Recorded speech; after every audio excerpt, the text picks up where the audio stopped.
You know, shiplap is all the rage, and in this video I'm going to show you step by step how I changed this plain looking guest bedroom wall into this beautiful plywood shiplap look accent wall. Here's how. Let's dive in. Now the way shiplap works is you have a notch here and you have a notch here on the back side, so when you fit the two pieces together it creates a reveal right here. Because this overlap doesn't completely close up, so you have this gap. But all you're seeing is the face. We're using the 1/4 inch plywood with a space in between each piece to simulate the face of a shiplap look.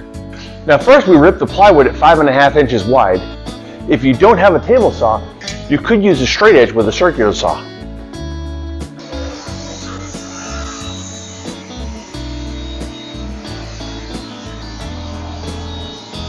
Now this 1/4 inch plywood really bows and bends, which is another reason why I'm glad I made the rollable workbench the same height as the table saw.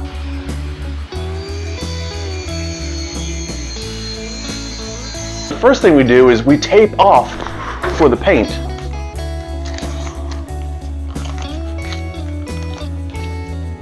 So we paint stripes on the wall, which will be the reveal in between the plywood strips. That's what gives it that depth.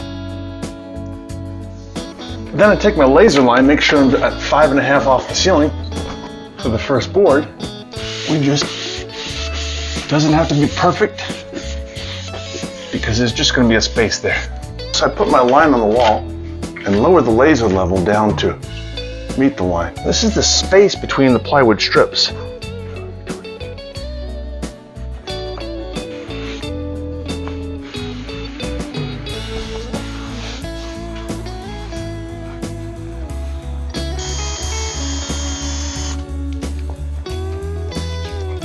Always grab the top and bottom, not by the sides.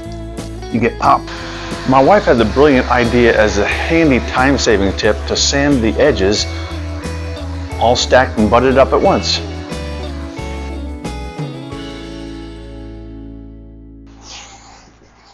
Nice nap on the roller.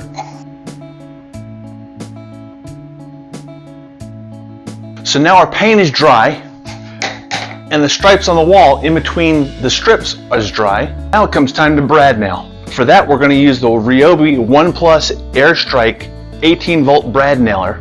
It's going to make things a lot easier. I have a brad nailer that works with the compressor, but this is a lot more manageable without the cord. So the spacing is going to be 2/4 thick.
So now that we're down to our final row, we're just going to measure the height off the baseboard minus our 2/4, of course.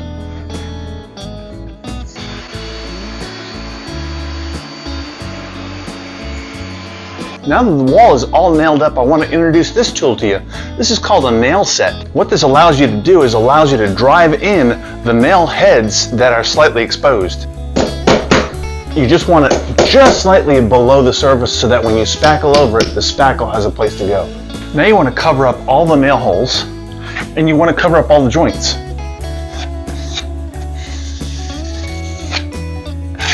Then when we sand that, that's going to be nice.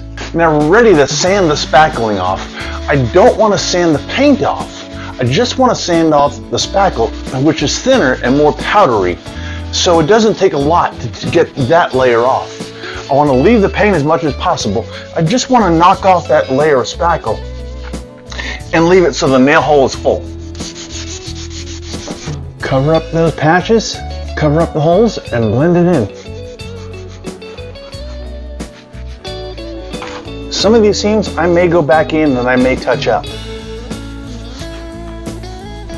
Bonus tip, if you have an outlet sticking out of the wall and you need to pull the outlet receptacle out of the way, you can do so, but always touch top and bottom. Never touch by the sides. Now we can touch up. For more helpful home improvement tips and ideas, click the image on your screen now.